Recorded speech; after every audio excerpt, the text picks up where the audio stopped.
Okay, maybe turn on the mic next time. So, welcome back.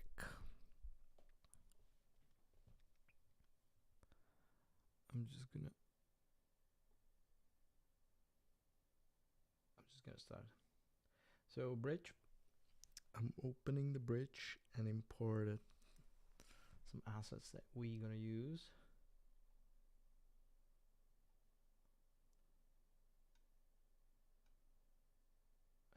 The old tree branch, the good old tree branch.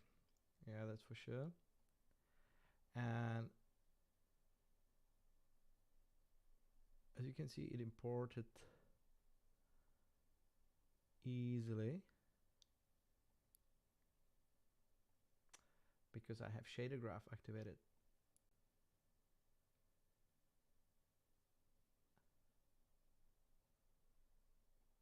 If I would have activated my node graph,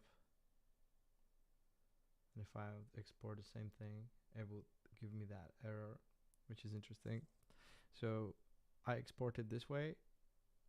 I make my materials in node graph, node editor, but because I want to keep using bridge, I've made this button here where I keep switching between shaded graph and node editor, and this will allow me to quickly import stuff I need from bridge and then switch back to node editor. So now when I would be creating standard material, then it would create node editor based material, and if I would switch that back, then if I would create another standard material, it would be shaded graph. I think it's super useful, especially if you're using bridge. I don't see many other use cases apart from that, but it's definitely something that is easy to do, and you just go Shift C and node preset. So use node material for presets. That will be something that you place in here and you're done. But we already have it there. Cool.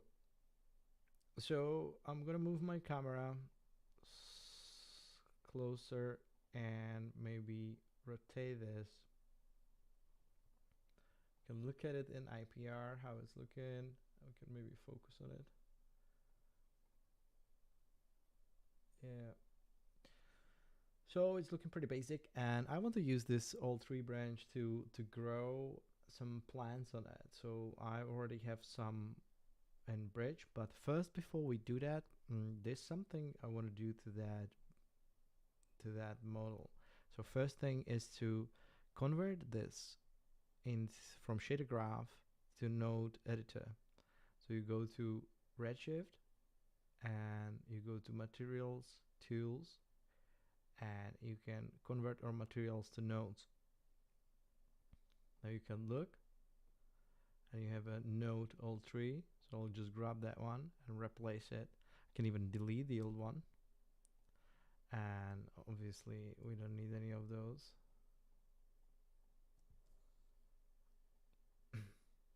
So now I have hopefully node based material, and it's the same thing. So this is how you get node based materials and that are from bridge. So this is super good start. I'm gonna be using this with our vertex attribute. So we're gonna use that for growth, and we'll be changing the material based on where the field is, and we're gonna be changing as well as material of that old tree branch.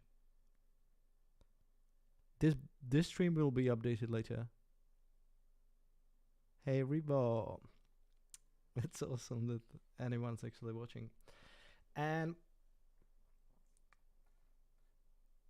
so first thing first, I'll just gonna now connect. I'm just gonna do the remesh.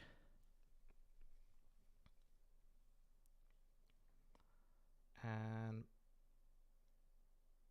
this will allow me to do the cloud simulation at the same time as I will be using that field. I'll be using one field for cloud simulations that will be kind of inflating that tree branch, as well as will be in charge of where the plants and other stuff will appear. So that will be interesting, and to having it remeshed, it will definitely help me. So I'm just gonna consolidate this. I think this came up pretty okay. Just put the Redshift tag back, take it out of the, wow. Okay, so now I have the same thing remeshed on, and I have the node editor here.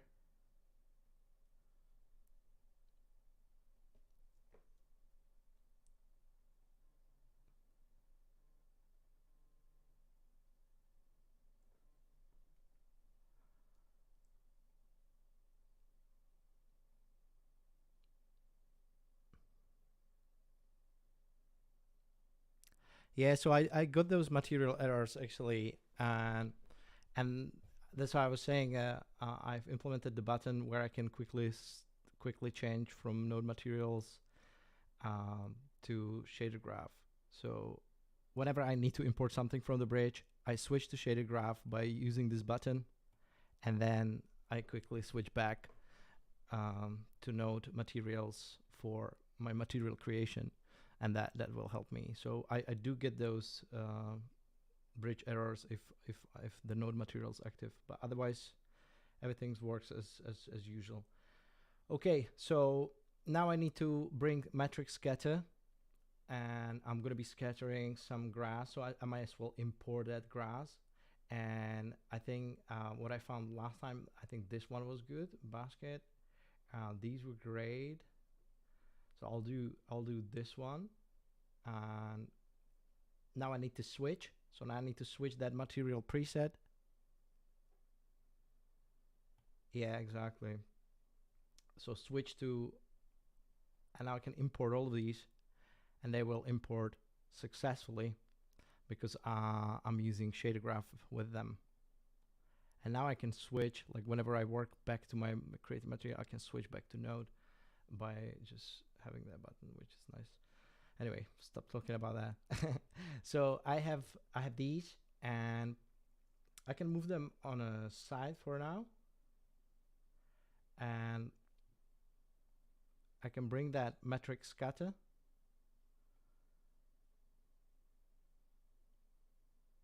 Wow, that's trippy. And change it mode to object, and use that object that we just create a mesh. And now we're scattering on top of that, but we either want to use selection, which I tried last time. That works super well because we have now procedural selection, which is amazing. So we can start by creating that field that I'm just gonna probably, yeah. So I'm just gonna right click, go to other tags, and find the polygon selection. And with that polygon selection, I say use fields, and then I can use the spherical field.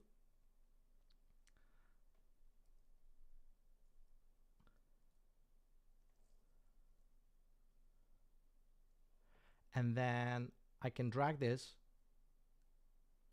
onto that matrix selection.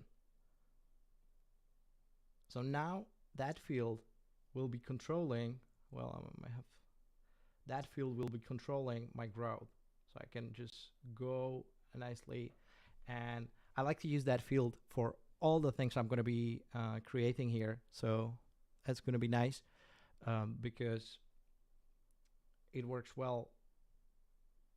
I mean, I think it's great for animating if you control multiple things with one field. It's kind of easier. You might decide otherwise for your own, but I found it super fun. Okay, so we have this one, but actually go into particles, go custom objects. So in the Redshift matrix scatter, I would highlight all these grass objects, click on my Redshift tag, and just drag them all in, which will go mental. So you need to go scale multiplier here and maybe go 0.2, and that would just make them more maybe even 0.1. Yeah. And then you can obviously go back to matrix and up the count. Like you can just so you have something more interesting. Just gonna maybe increase my download intensity so get more light in. And but for now, I think I'm just gonna keep it at like 50, and I'll introduce different type of grass as well. So might as well do that right now.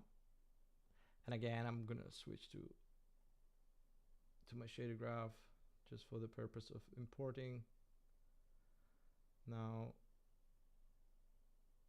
this one's kind of good, but I'm just gonna go for this one.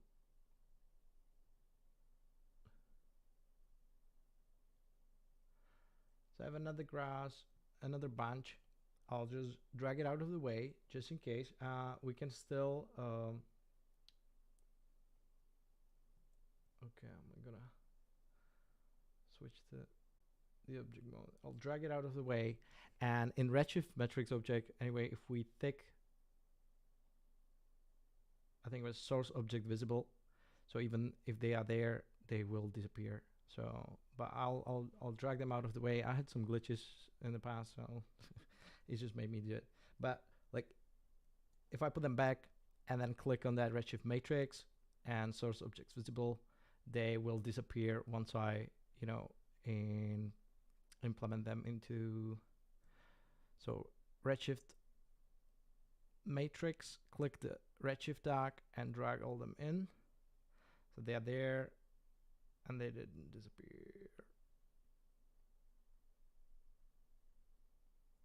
See? So this is either something me doing something wrong or just kind of having these glitches. Right. So that's why I drag it out of the way. Anyway. Okay. So we can do something like maybe increase that amount to 100 just so I see the variation there happening, and maybe go to Redshift matrix, go to that object into the particles and go random. I'm just gonna maybe get different variations there.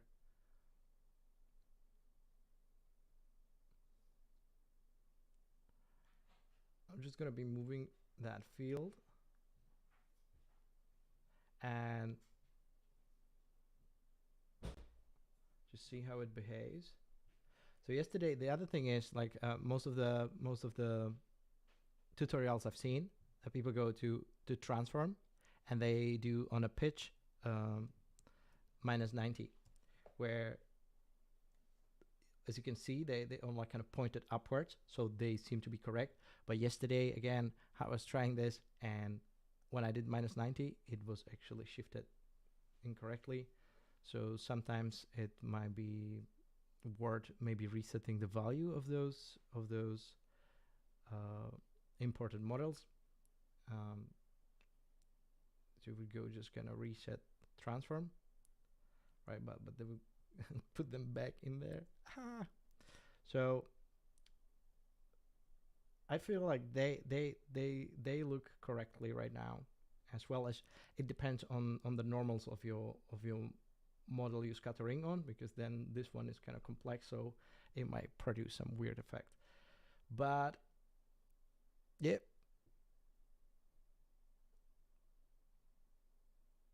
so we have that. Now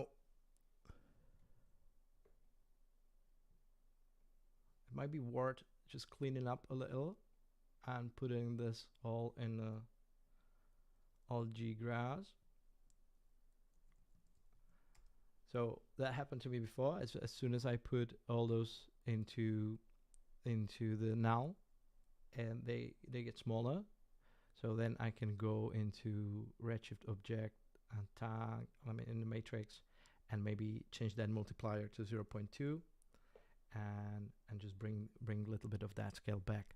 So that happened to me before, as well as I have no idea why is that happening, but interesting.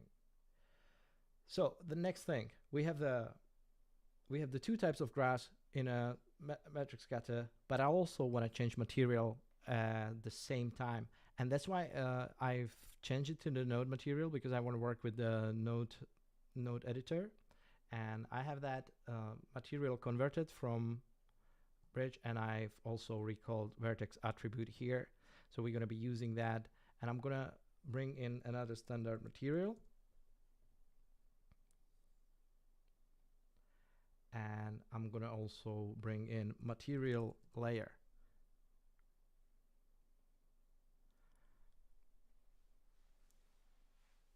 So I have that first one, and I'm going to put that wooden material from bridge as a base material color, and then my newly created standard material I'm just going to put on as a input layer 1 color. So that will be the one, and I'm going to use the vertex attribute as a mask.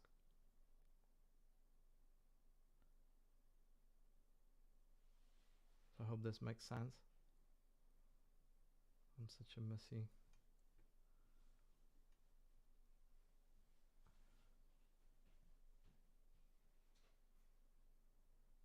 Nice.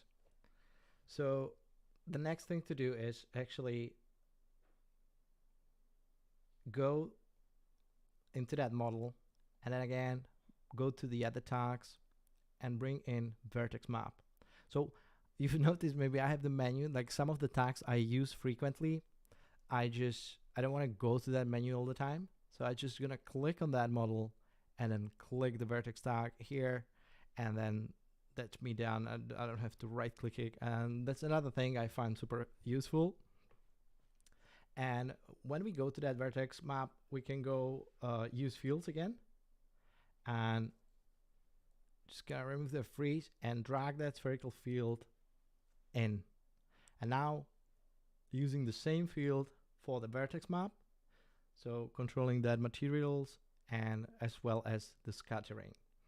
So everything below that, below those plants, I want to be kind of weird material. I don't know what yet.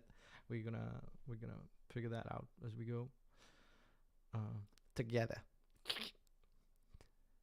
So material, bam, and I'm gonna just have a look on. Also, am I the only person who just wants, by double clicking, just node material to pop? Just like, thank you, but no, you still have to. Okay. So we have that, and we drag that vertex map onto the vertex attribute, right? And nothing happens because I should go from scalar. Is it? What did I do? Oh yeah, I should maybe connect to the material, the good old one.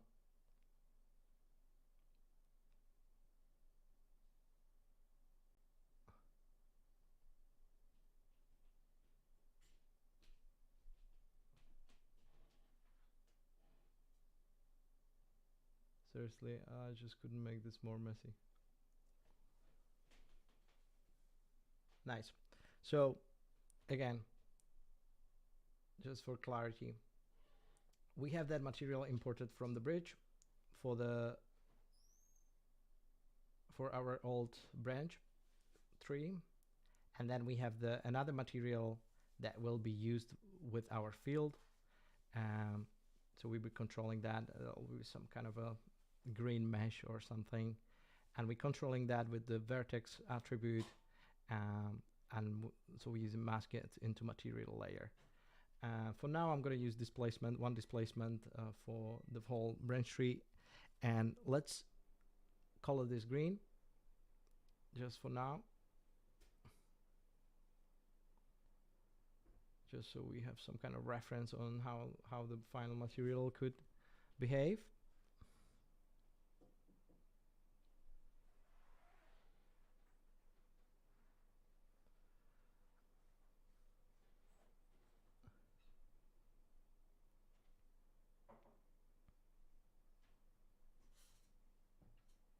Now where's all my plants? Just gonna need to reset them, update it. So yeah, and now you can see I can grab that spherical field and just kind of go around and change the material at the same time as having, you know, scatter effect in place. So we can maybe make them a lot smaller and introduce way more, which would maybe make it, which will make it nicer. I think let's do 500. Oof. Yeah. And then I'm gonna go back to spherical field. And that's another good thing to think about. So if I go a little bit closer, if I step out of my camera and just looking closer on what effect it has, then I could go into that field and remap that effect, that inset on how it behaves, as well as I can go into that Redshift matrix and add plane effector to it. So if we had a plane effector, that would be by standard, I would just kind of lift everything on y-axis by 100 centimeters. We don't want that, but we might want to do scale, uniform scale, and then -1. Now everything will disappear there, but if you go into fields, you can drag that field again, the same field we're using since the beginning, and then you're gonna go and grab invert, because as you can see, that field is being used like the other way than we want. So just by inverting it, you kind of find that will make it 100% scale on the inside, and there will be smaller grass patches on the outside. Now it's not really visible with our scaling. I hope this could come out much better, but maybe if I introduce back some kind of larger grass and maybe go into that spherical field and change that inner offset even more, or just go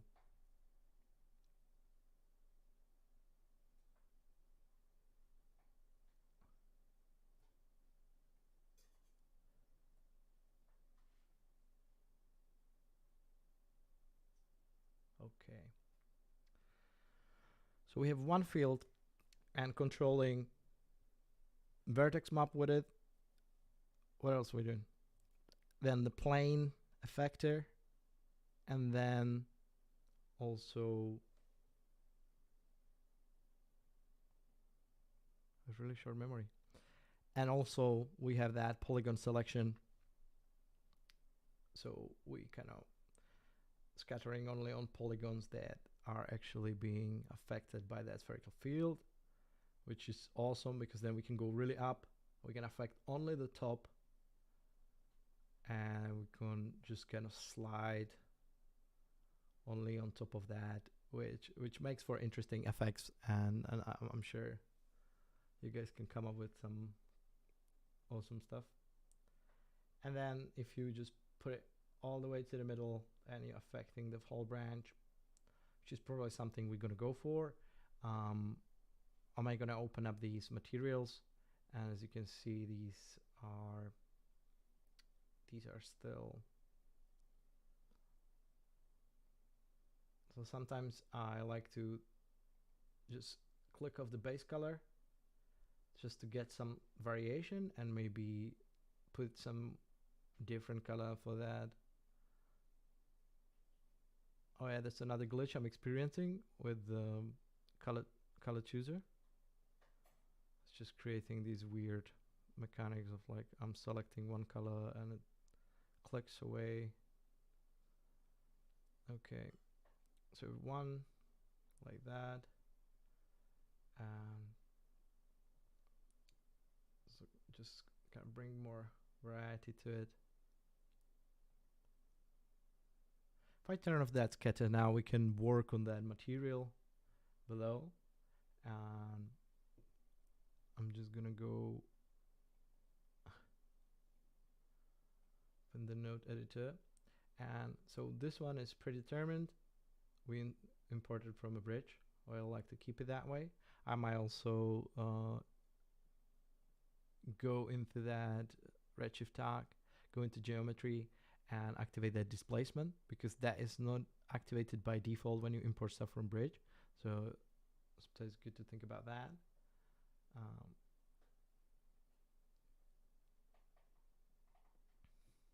And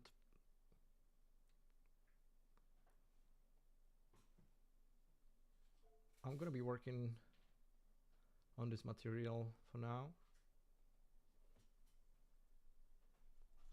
Just going to recall some textures.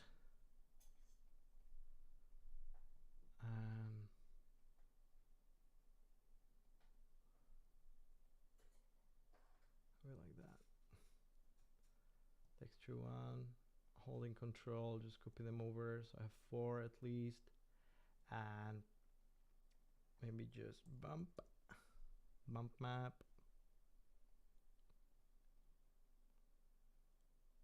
Now texture.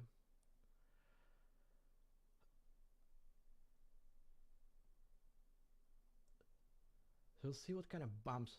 I have a lot of cloth, different cloth materials and textures. So I'm thinking to bring in some kind of weird bump effect just on top of that displacement, and we might as well apply our displacement only through that spherical field again, through that selection tag. So I'm going to do that later, but for now I'm going to focus on that bump map, and I'm going to try to find something cool. Just going to go to my materials. Okay, no. 3D assets and materials, and have some Vincent Schwenk textures, which are cool. Maybe we're exploring those, and go to that club and find some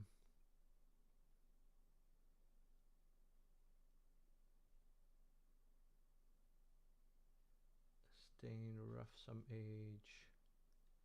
Yeah, rough me some age.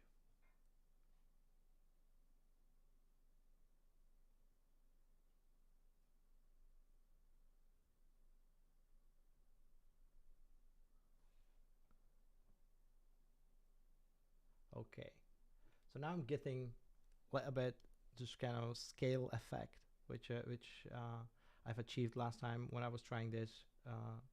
I've achieved. There's also worth going into that vertex attribute, bringing in ramp, and maybe control a bit more that.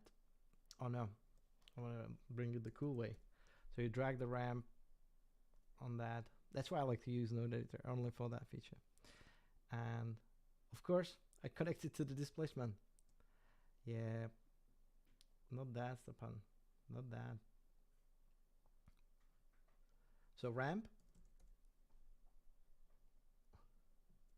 again.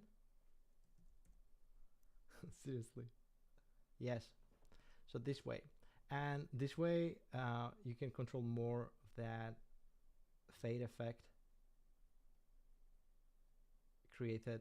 So another thing is that remapping on this field, but also on the vertex attribute, you can just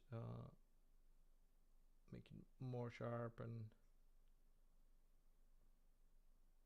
it depends. I just think it looks a bit weird because it's like transparently weird, but while there is like, once it's all scattered all over it, then you won't really mind anything because it just looks cool, and you don't really see that material. It's only there for, you know, extra real. That's a touch of realism. Okay.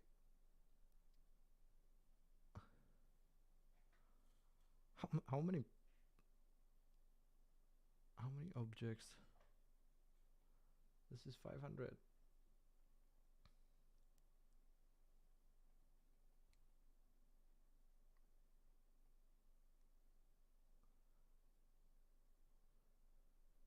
Okie doke.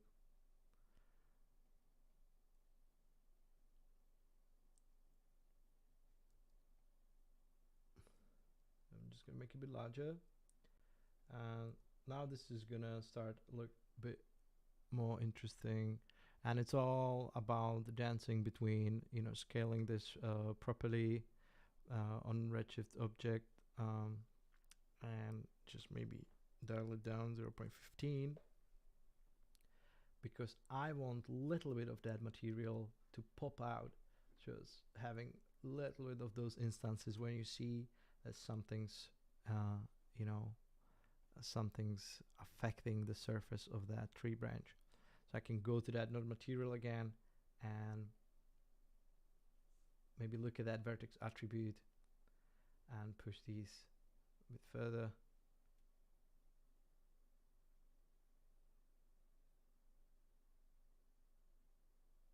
My Redshift slowly starting to, yeah. So with that, you can push that effect beyond a little bit, so you get that effect on the edges where you see that something is happening. And once you grow, once you go with that field,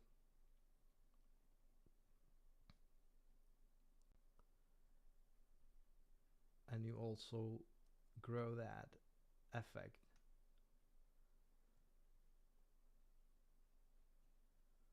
which I think is super nice, and it adds. Now it's all about making that grass or whatever elements you scatter on top of that object as nice as possible, as well as make the realistic surface of those of that material here. So I can just push it a bit up and keep working on that material.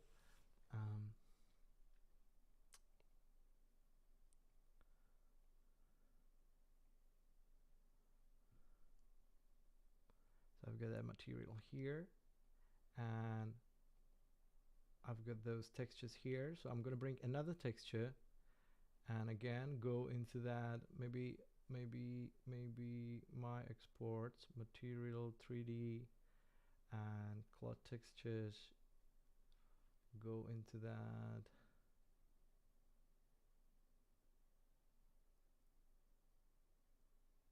Frosted glass group, but they're penguin paper man.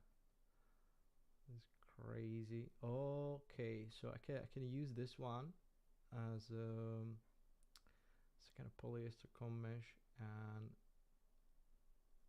I'll use the reflection roughness.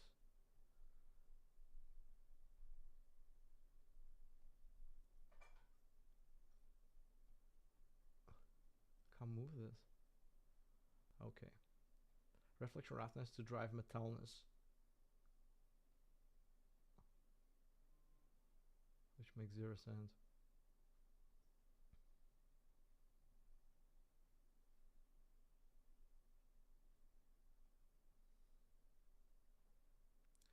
Yeah, my Redshift starting to slow down.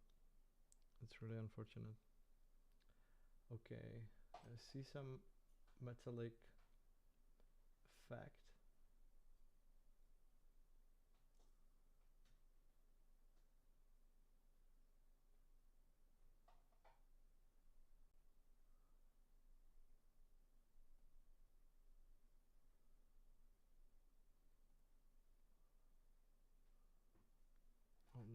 look into some kind of different color.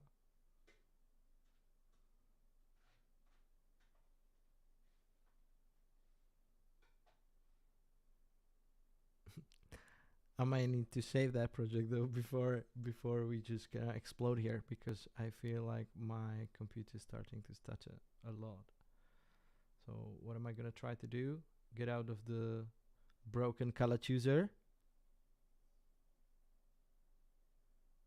ASAP. Hey Mati.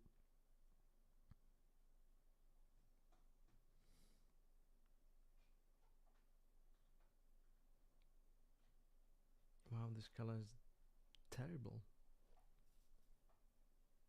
Anyway, I'm just gonna save it quickly. Save project as, and I'm gonna do as you can see, I've tried many times. Organic growth 0.2 live stream. But I'm just gonna turn it off